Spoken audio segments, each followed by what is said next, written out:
swear to God, you stupid bitch. Put it out the coupe with the lot. Told for a 12 buck swat. Bustin' all the bells out the box. Get the leaf in the box. Yo guys, how's everybody doing? Today we're going to be doing a 7-round mock draft for the Cleveland Browns. I haven't uploaded in a couple of days, just like I say that all the time. But I said I'm not going to upload on Saturdays, but since I haven't uploaded past couple of days, like I just said, and I've only uploaded once in the past week, I'm going to bring you guys a video on a Saturday. Anyway, with the first round, I have the Browns taking Jedrick Wills out of Alabama. I just think he could play both sides of the line at tackle. Obviously, they have Jack Conklin on the right, who they just signed.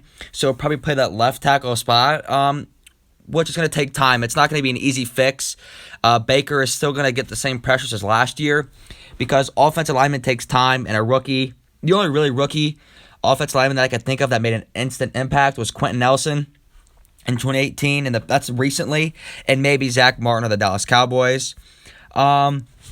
And even Larry Tunsil, it took him 2 years to become elite, and that was actually really, really shocking because no one really expected him to be that good that quick. So with the second round, 41st pick, I had them going Antoine Winfield, a safety out of Minnesota. If he falls to the second round, that'll be not shocking, but it'll be a grab. He's a first-round talent with a lot of safety prospects like Xavier McKinney and Grant Delpit. He won't get selected over those guys. If it was 2018 or 2017, he would have been a first-round pick. But there is a lot of secondary talent, so he probably will fall to the second round. And he fills a hole that is needed ever since they traded away Jabril Peppers, even though they got Carl Joseph, who was a first-round pick for Oakland, and hasn't really bloomed to be anything. And he's dealt with a decent injury past, not like absurd like some other guys, but he has had his injury problems.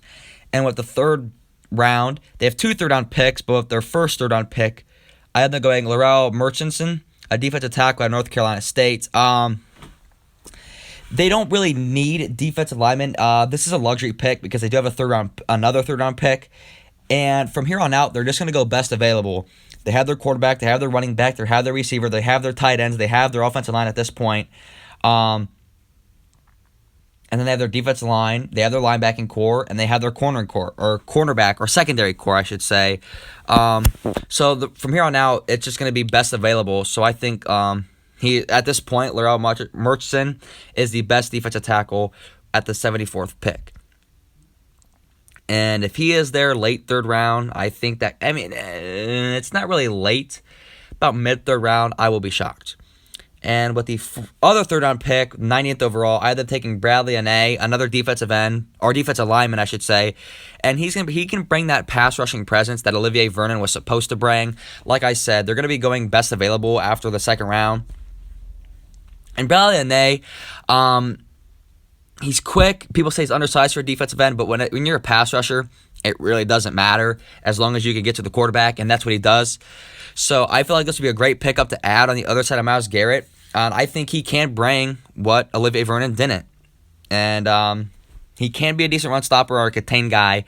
So I think that'll be a nice pickup, 90th overall. But with this fourth round pick, I have them taking Matt Hennessy.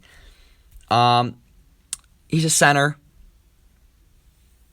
And he won't be a year one starter unless he completely wins a job, or he can play the left guard and right guard position, but he is a natural center. And it's also just an offensive line depth piece that he can be a starter. He reminds me a lot of Alex Mack, undersized, quick, and has a pass blocking ability which not much centers or many centers have. So if he can bloom to be what Alex Mack was for Cleveland, that'll be a steal. Or it would be totally worth a fourth-round pick. They do not have a fifth-round pick, but with their sixth-round pick, this may be shocking for Browns fans, but I think this could actually happen. Not this particular player, but I think they're going to take Anthony Gordon. I think they're going to take a quarterback in this draft later on. Yes, they have Baker. Obviously, he's their franchise piece, and they have Case Keenum. But eventually, they have two seventh-round picks and a sixth. I think they're definitely going to take a quarterback with one of these picks. I'm not saying it is going to be Anthony Gordon, but at this late in the draft, he is the best available guy. And honestly, I just think I have the feeling in my gut they're going to take a quarterback. Not that that's a bad thing. And it reminds me a lot of a Justin Herbert. Same frame, same speed. He had a really good combine. And I think he could be the next Gardner Minshew, not only because they went to the same college, but I think he could be something in the league, despite being a senior and only starting 2 years. Anyway, 7th round pick, I'm taking Dante Olson, an outside linebacker. It's just a depth piece as well. Mac Wilson, who was a late round draft pick last year, who turned out to be really, really good. Hopefully he can be the same with this. He's a very good run stopper. He's not a good pass coverage linebacker, but obviously the Browns, one of their biggest weaknesses was just their linebackers in general. And then they lose Joe Schobert, so who was probably a top 10 linebacker in the league. So I think that's just a solid pickup. And then with their last 7th round pick, or the last pick of the draft, I ended up taking Kenny Cooper, another center.